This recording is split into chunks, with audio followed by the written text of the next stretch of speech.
کہ اس کو سزا دو. آپ کے رانا شمیم کا حلف نامہ آ رہا، رانا شمیم کے حلف نامے پہ ان کے وزراء طوفان بدتمیزی بنا رہے ہیں کہ جناب نواز شریف کے سامنے اس نے بیان دیا. بھیا ہٹا دیں اس کیس کو اور دیکھیں کہ پولیس کے پاس جب بیٹھ کے کوئی جو آتے ہیں آپ کے بیان دیتا ہے کوئی ملزم کسٹڈی میں، اور وہ آپ کے عدالتی جو آپ کا افسر ہوتا ہے وہ موجود ہوتا ہے، اس کے سامنے جو بیان دیا جاتا ہے، حلفیہ بیان دیا جاتا ہے، ریٹن بیان دیا جاتا ہے، وہ جب عدالت میں جاتے ہیں تو عدالت ان سے یہ سوال کرتی ہے کہ یہ جو بیان آپ نے دیا ہے پولیس کسٹڈی میں اور اس وقت عدالتی افسر بھی موجود تھا، تو یہ بیان آپ نے دباؤ میں دیا ہے یا دباؤ میں نہیں دیا. اگر وہ شخص یہ کہتا ہے کہ میں نے دباؤ میں نہیں دیا ہے تو اس بیان کی اہمیت ہے. اگر وہ شخص عدالت کے سامنے کہہ دے کہ یہ بیان میں نے دباؤ میں دیا، بات ختم. اب وہ نواز شریف کے سامنے دیں، ایک آدمی کے سامنے دیں، 50 آدمی کے سامنے دیں، 100 آدمی کے سامنے دیں، بیان یہ امپورٹنٹ نہیں ہے عدالتوں کے لیے. عدالتوں کے لیے اگر کوئی چیز امپورٹنٹ ہے تو یہ ہے کہ کیا یہ بیان آپ نے دیا اور ہوش و حواس میں دیا، کسی دباؤ کے بغیر دیا،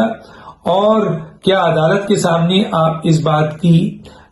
تصدیق کریں گے کہ یہ بیان آپ کا صحیح بیان ہے اور کسی دباؤ کے تحت نہیں کیا. یہ عدالتوں میں یہ ایک نارمل طریقہ کار ہے جو میں نے بتایا. تو اگر رانا شمیم صاحب سے اگر عدالت نے پوچھا، اس نے اقرار کر لیا کہ ہاں جی یہ بیان میرا ہے، یہ حلف نامہ میرا ہے، ورنہ وہ منع کر دیں. اب وہ نواز شریف کے سامنے دے رہے ہیں یا نوٹری پبلک ادھر چلی گئی یا دفتر چلی گئی، چیزیں ادھر ادھر جاتی ہیں، کوئی ادھر بیان دے یا ادھر بیان دے، یہ معاملات نہیں امپورٹنٹ. اس کو یہ نااہل ناکارہ وزراء اس کو ایشو بنا رہے ہیں. یہ ایشو نہیں ہے. ایشو یہ ہے کہ رانا شمیم نے جو حلف نامہ نوٹری پبلک کے سامنے ڈکٹیٹ کرایا، جس پہ سائن کیا، چاہے وہاں نواز شریف بیٹھے ہوئے تھے، چاہے وہ وہاں پر آپ کے کلنٹن بیٹھے ہوئے تھے، چاہے وہ وہاں پر آپ کے عمران خان بیٹھے ہوئے تھے، چاہے وہ وہاں پر کوئی بھی بیٹھا ہوا ہو، ایک عام آدمی بیٹھا ہو، اگر یہ بیان جو دیا گیا، چاہے ایک کمرے میں دیا جاتا، ٹھیک ہے، چاہے وہ مجمع میں دیا جاتا، اگر اس بیان کے اوپر وہ شخص جس نے حلفیہ بیان دیا ہے، ریٹن بیان پہ سائن کیا ہے، وہ ہوش و آواز میں وہ بیان دیا ہے، اور اگر وہ بیان پہ عدالت کے سامنے آئے کے کہتا ہے کہ جی یہ میرا بیان ہے اور میں نے پورے ہوش و آواز سے کیا ہے اور یہ مجھ پہ کوئی دباؤ نہیں تھا، یہ اہم ہوتا ہے عدالتوں کے لیے. اور سنا ہے کہ رانا شمیم نے عدالت کے سامنے یہ بیان دے دیا ہے کہ یہ جو آپ کے حلف نامہ ہے یہ میرا حلف نامہ ہے، بھیج دیا، انہوں نے لا کے دے دیا، اور جو کانٹینٹ وہاں پہ بتایا گیا انہوں نے کہا ہاں جی میرا کانٹینٹ ہے. اس کے اوپر تماشے ہو رہے ہیں. وزیر اعظم کہہ رہے ہیں کہ جی تایات نااہلی کی، ابھی بھائی تایات نااہلی ختم ہونی ہے. یہ کوئی دباؤ کے تحت نہیں، یہاں دباؤ کے تحت ان کو تایات نااہل کیا گیا تھا. آج یہ بات ثابت ہو رہی ہے کہ نواز شریف، جہانگیر ترین یا اور ممبر جو ممبر نیشنل اسمبلی ہیں یا سینٹ کے ہیں جن کو تایات نااہل کسی بھی بنیاد پہ کیا گیا ہے، سپریم کورٹ نے دیا ہے، وہ غیر آئینی غیر قانونی ہے، وہ ان کا استحقاق نہیں ہے. اگر ہے تو مجھے کوئی وہ قانون دے دے. تو گویا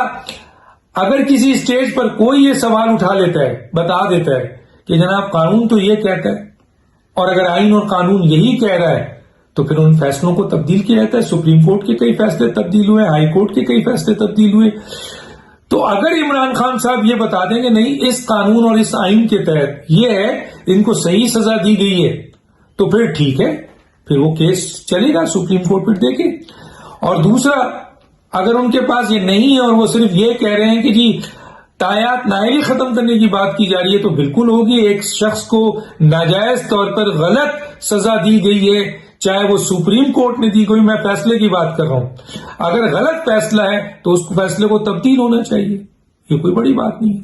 دوسری طرف ان کا جو ایون فیلڈ کا کیس ہے اور العزیزیہ کا کیس ہے، اس کے بھی پرخ اڑ رہے ہیں، کیونکہ آڈیو جو ہے وہ فورنسک ہو کر ثاقب نثار کی موجود ہے، رانا شریف کا حلف نامہ ہے، شوکت صدیقی کا آپ کے